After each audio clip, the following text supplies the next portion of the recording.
देखिए सामर्थ्य अथवा शक्ति, ठीक, ये दिया है कि किसी कर्ता के द्वारा कार्य करने की दर को शक्ति कहते हैं, शक्ति या सामर्थ्य कहते हैं। ठीक, शक्ति को पावर कहते हैं अंग्रेजी में, जिसको पी से प्रदर्शित करते हैं। इसका एसआई मात्रक वाट होता है।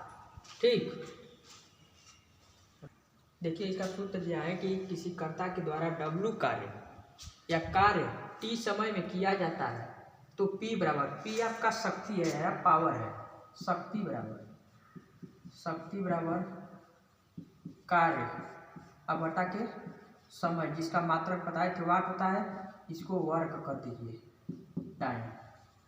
ठीक, यही है इसका मात्रक। बराबर 1 वाट बराबर 1 जूल प्रति सेकेंड होता है, प्रति सेकेंड। ये जो जूल है आपका कार्य का है, समय का देखिए, समय को सेकेंड में मापते हैं तो बटा में तो प्रति हो जाएगा, या इसको लिख सकते हैं 1 वाट बराबर 1 जूल अब बटा के सेकेंड। इसी को इस रूप में भी लिख सकते हैं, इस रूप में भी लिख सकते हैं। यही शक्ति का मात्रक है। देखिए मशीनों की शक्ति को या उसकी क्षमता को अश्वशक्ति एचपी में मापा जाता है। जो एचपी का फुल फॉर्म होता है हार्स पावर। 1 एचपी बराबर, इसको शॉर्टकट में एचपी बोलते हैं, 1 एचपी बराबर 746 वाट। ये ब्रिटिश में होता है, इतना याद रखना। ये 746 वाट जो है ये ब्रिटिश में होता है और मीट्रिक में होता है। मीट्रिक प्रणाली में आपका होता है 1 एचपी बराबर 735.5 वाट। 735.5 वाट जो मशीन की क्षमता है उसको एचपी में मापते हैं, क्योंकि एचपी हमारा बहुत बड़ा मात्रक होता है, इसलिए इसको एचपी में मापते हैं। देखिए सवाल दिया है, एक व्यक्ति किसी भवन की मंजिल पर चढ़ने में 300 जूल कार्य करता है, मतलब जो अपना क्षमता लगा रहा है, ठीक, 300 जूल कार्य करता है और 5 मिनट का समय लेता है। मतलब वो मंजिल पर चढ़ने में 300 जूल कार्य करता है और 5 मिनट का समय लेता है। तो सामर्थ्य या शक्ति पूछ रहा है, तो इसको P से दिखाते हैं। तो P = W/T, यही होता है ना, कार्य बराबर बटा समय होता है। इसको कर दीजिए, कार्य जूल में दिया है तो जूल में ही रहने दीजिए। 300 बटा के 5, 5 × 30, 6, आपका 60 वाट हो जाएगा। जो शक्ति या सामर्थ्य की मात्रा है वो 60 वाट हो जाएगी। कार्य बराबर दे रहा है कि P = W/T, कार्य जूल में होना चाहिए, तो देखिए आपका हो जाएगा 300 और आपका समय दिया है 5 मिनट है। 5 मिनट को सेकेंड में बदलने के लिए 1 मिनट में 60 सेकेंड होता है, 1 मिनट में यही होता है ना, 1 मिनट बराबर 60 सेकेंड। एक चिन्ह दिखाते हैं तो सेकेंड का होता है, डबल चिन्ह दिखा देंगे तो मिनट का हो जाए, सेकेंड का है ये। ठीक, डबल चिन्ह दिखाएंगे तो सेकेंड का, तो 60 का गुणा कर दीजिए, 60 का गुणा 5 × 6 = 30, 60 हो गया। आइए 0 से 0, 6 से मतलब 5 × 6 = 30, 60। ठीक, तो आपका हो जाएगा 60 10। एक व्यक्ति किसी भवन की मंजिल पर चढ़ने के लिए 300 जूल नहीं है, 3000 जूल रहेगा। 3000 जूल कार्य करता है और 5 मिनट का समय लगता है, तो सामर्थ्य या शक्ति बताओ। ठीक, तो यहाँ पे 3000 रहेगा। ठीक, तब जाके आपका 10 वाट होगा। यही आपका उत्तर हो जाएगा 10 वाट। ये छूट गया था, 300 नहीं 3000 रहेगा। ठीक, देखिए ऊर्जा को अंग्रेजी में एनर्जी कहते हैं। इस तरह किसी वस्तु में कार्य करने की क्षमता ऊर्जा कहलाती है। ऊर्जा 2 प्रकार की होती है। देखिए ऊर्जा 2 प्रकार की होती है। ऊर्जा 2 प्रकार की होती है। पहला है आपका गतिज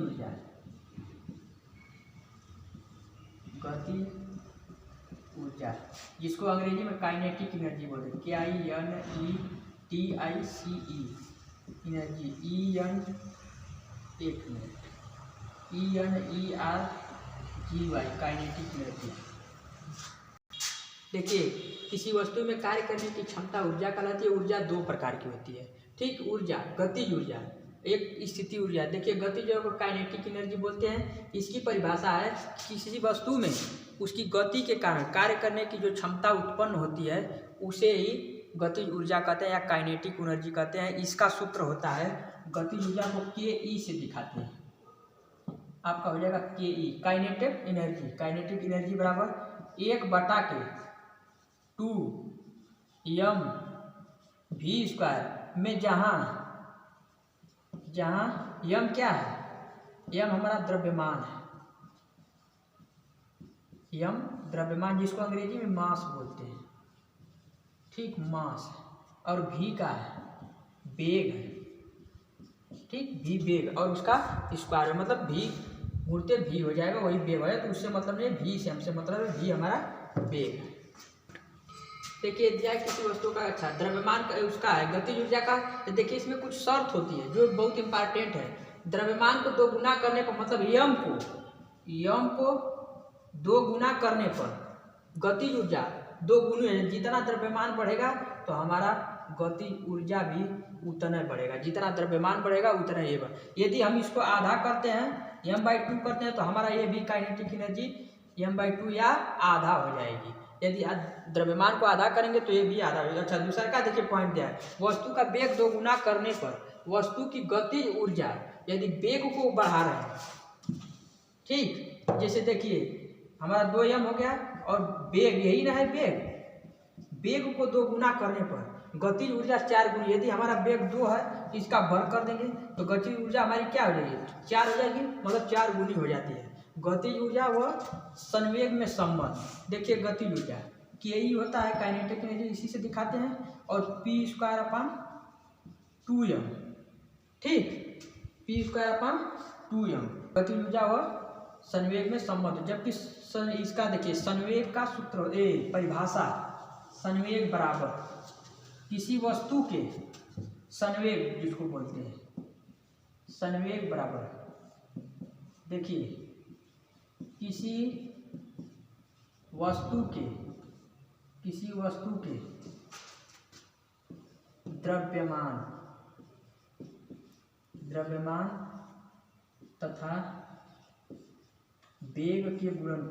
द्रव्यमान तथा वेग के गुणनफल को संवेग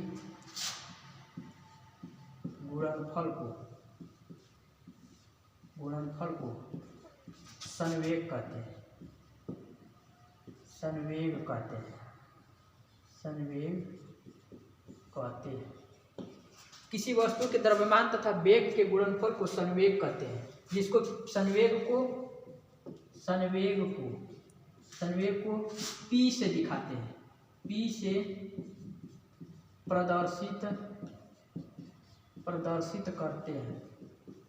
से प्रदर्शित करते हैं, जिसका यही सूत्र होता है P बराबर द्रव्यमान गुणित वेग। और इसका मात्रक देखिए, मात्रक क्या होता है, मात्रक द्रव्यमान का आप कर दीजिए किलोग्राम, वेग का मीटर प्रति सेकेंड, यही इसका मात्रक। द्रव्यमान का किलोग्राम हो जाए, वेग का मीटर प्रति सेकेंड होता है, यही मात्रक। देखिए दिया दूसरा है स्थिति ऊर्जा। ऊर्जा के ही अंतर्गत गति ऊर्जा बता दिए हैं, दूसरा का स्थिति ऊर्जा जिसको पोटेंशियल एनर्जी कहते हैं। किसी वस्तु में उसकी स्थिति या अवस्था के कारण कार्य करने की जो क्षमता होती है उसे वस्तु की स्थिति ऊर्जा कहते हैं। स्थिति ऊर्जा को पोटेंशियल एनर्जी कहते हैं, जिसको इसका सूत्र होता है P चाहे स्थिति ऊर्जा बराबर mgh, जहाँ यम द्रव्यमान, यम क्या है, द्रव्यमान है, और जी का है स्मॉल जी है, इसको गुरुत्वीय त्वरण बल कहते हैं, गुरुत्वीय त्वरण बल। और h ऊंचाई से है, देखिए गुरुत्वीय त्वरण का मान, इसका मान, गुरुत्वीय त्वरण का मान क्या रखते हैं, 9.8, गुरुत्वीय त्वरण का मान 9.8 रखते हैं, ठीक। और ये हमारा मास है, यही सूत्र है स्थिति ऊर्जा का। देखिए ऊर्जा के विभिन्न रूप होते हैं, जैसे में आपका यांत्रिक ऊर्जा होता है, ठीक, यांत्रिक ऊर्जा। यांत्रिक ऊर्जा, यांत्रिक ऊर्जा कहाँ से मिलती है? यांत्रिक ऊर्जा जैसे हमारा इंजन हो गया कि हमारा यांत्रिक ऊर्जा है, ट्रैक्टर हो, जो ये सब यांत्रिक ऊर्जा के अंतर्गत आते हैं। और यांत्रिक ऊर्जा में, यांत्रिक ऊर्जा योग किसका होता है? गतिज ऊर्जा। देखिए इसका योग किसका होता है? गतिज ऊर्जा। गतिज ऊर्जा प्लस स्थिति ऊर्जा। स्थिति ऊर्जा,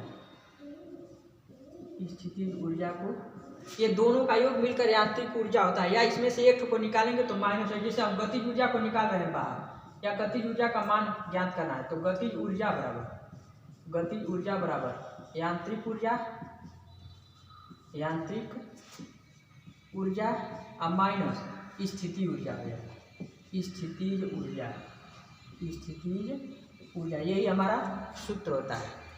देखिए इसी में आता है ऊष्मीय ऊर्जा। ऊष्मीय ऊर्जा का मतलब जो ईंधन हो गया पेट्रोल डीजल से जिसे हम यूज करते हैं उसको ऊष्मीय ऊर्जा कहते हैं, जो ईंधन के अंतर्गत है। और विद्युत ऊर्जा जो विद्युत से हो गया, आपका मोटर हो गया, पंखा हो गया, ठीक, ये सब विद्युत ऊर्जा के अंतर्गत आता है।